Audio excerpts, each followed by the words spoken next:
Assalamualaikum warahmatullahi wabarakatuh. Waalaikumsalam warahmatullahi wabarakatuh. Anak-anak yang Pak Eko cintai semuanya, kali ini Pak Eko akan memaparkan tentang satu topik yang luar biasa perlu kita angkat, yaitu tentang kebinekaan global, ya. Kebinekaan global, di mana dengan tema dunia yang berwarna. Berarti kalau dunia berwarna itu warna-warni, indah bukan? Ya.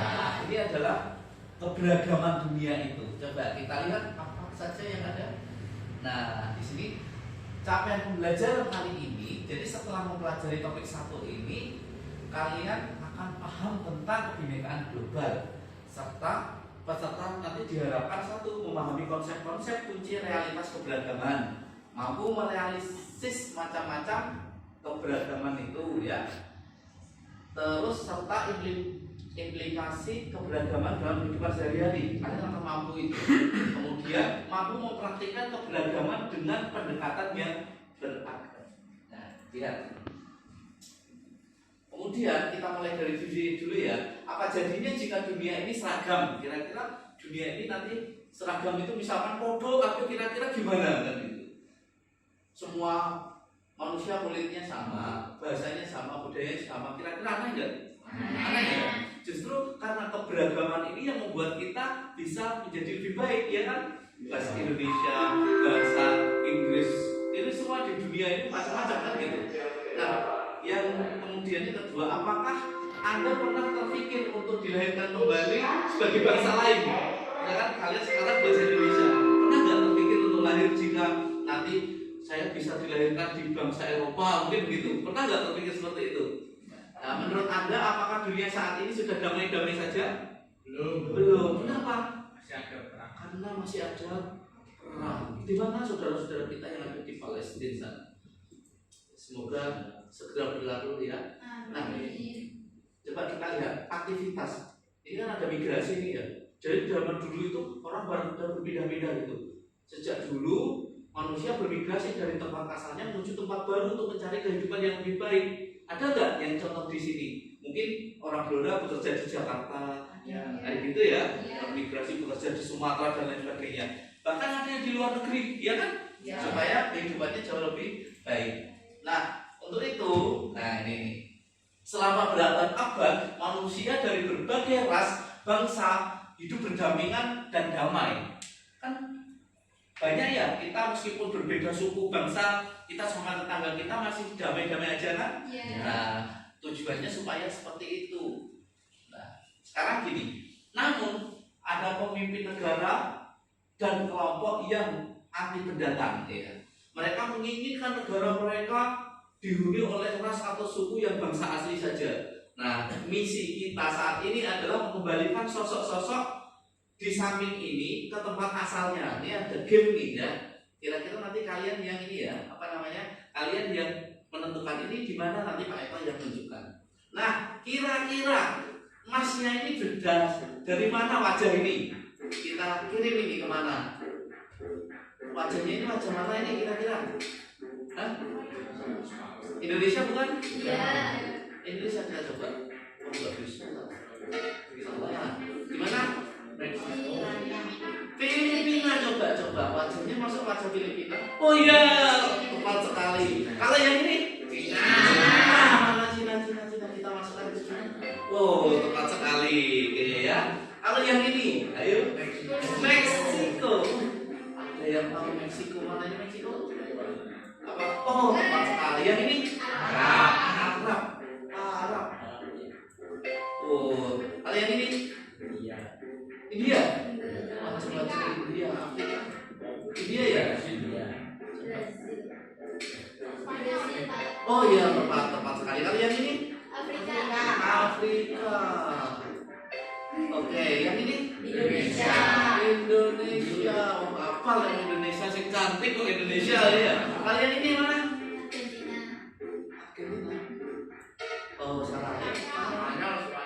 Spanyol. Brazil. Salah. UK, Pak. Apa? Jerman, Kanada. Jerman coba aja. Australia.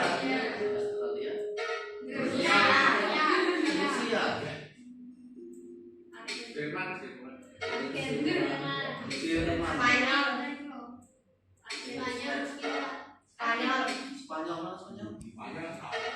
Argentina. Atasnya Meksiko. Greenland. Yang belum Kanada. Di bawah United States. Oh, tepuk tangan dulu. Ya, kita setelah main game berhasil mengembalikan itu tadi ya. Nah, luar biasa. Ternyata sudah kembali ke habitatnya masing-masing ya. Ke sana ya. Oke, kita lanjutkan.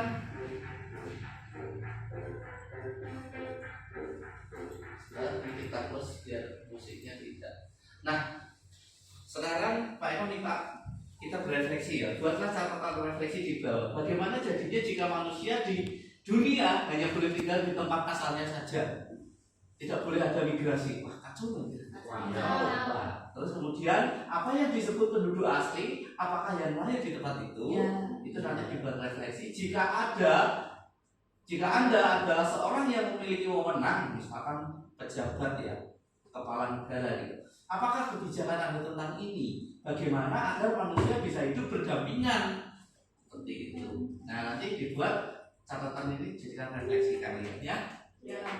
Kemudian kita satu kesatuan yang berbeda. Nah, kira-kira dengan alat tes DNA kita akan sadar bahwa ternyata di daerah kita ada unsur beragam bangsa. Video di bawah ini menyadarkan kita bahwa tidak ada ras yang 100% murni. Semua adalah gabungan dari berbagai bangsa. Pada akhirnya kita akan terhubung pada sumber yang sama. Sudah siap melihat video ini? Oke, kita saksikan ya. Apakah ada pribumi atau orang asli Indonesia? Nah, kita lihat video yang ada ya. Mari kita buktikan lewat tes DNA ya. DNA manusia suatu makhluk panjang yang akan generasi berikutnya membawa sejak sejarah terputus tak mungkin itu ya. Ternyata presentasi dari Timur Tengah itu hanya 3,4%. Bahkan di Asia Timur atau Tiongkok itu lebih besar, 4,19%. Jadi ini bukti juga buat saya. Ada 1,8% dari DNA saya untuk kayak etnis Mesoamerica sama ada daerah lain gitu ya. Itu kayaknya ternyata ada Vietnam gitu, mungkin karena apa namanya, mungkin karena itu juga aku semua sangat Vietnam.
Oke, kita skip ya.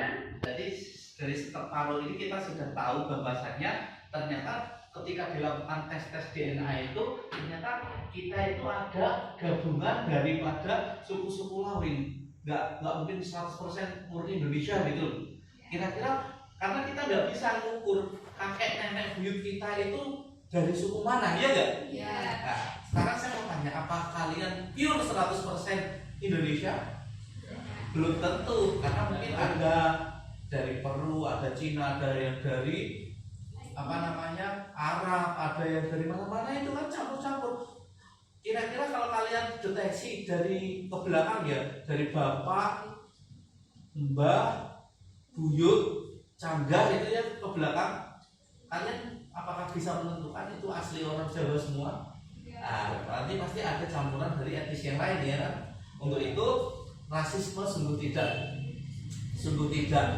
bisa kita lakukan karena belum tentu kita itu 100% gitu ya, ras ini gitu ya. Makanya jangan pernah melakukan bullying yang berhubungan dengan ras.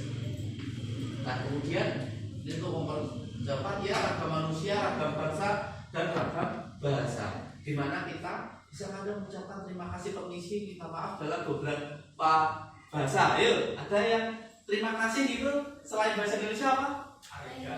Arigato. Berarti mana itu? Jepang. Ada matur nuwun di Jawa. Apa mana? Korea komau. Thank you mana? Inggris. Wah, sudah ada berapa bahasa? Apa itu? Mau itu apa? Apa? Itu apa ya? Syukron, terima kasih dari Arab. Oh, luar biasa. Ternyata kosakata kalian banyak ya dari berbagai negara. Nah inilah yang dinamakan dinamakan beragam bahasa itu tadi ya, fakta ragam bahasa ya. Oke, kemudian keragaman tingkatan kecerdasan. Nah, 3 keragaman pemikiran, pandangan dan pergaulan akan memperkaya cara kita dalam berpikir dan bijak dalam bertindak. Terus kemudian orang yang memahami keberagaman budaya akan lebih menghargai dan berempati terhadap budaya orang lain. Kemudian keragaman tingkat kecerdasan.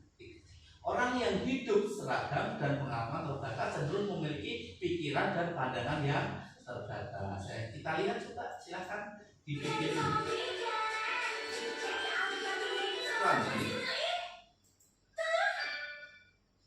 ini adalah cerita 2 orang sahabat Injil dan Ijal. Di sekolahnya, mereka terkenal sebagai siswa cerdas berprestasi. Bedanya, Injil lebih suka bergaul hanya dengan orang yang sama dengannya. Sementara Ijal pergaulan yang luas dengan teman yang beragam.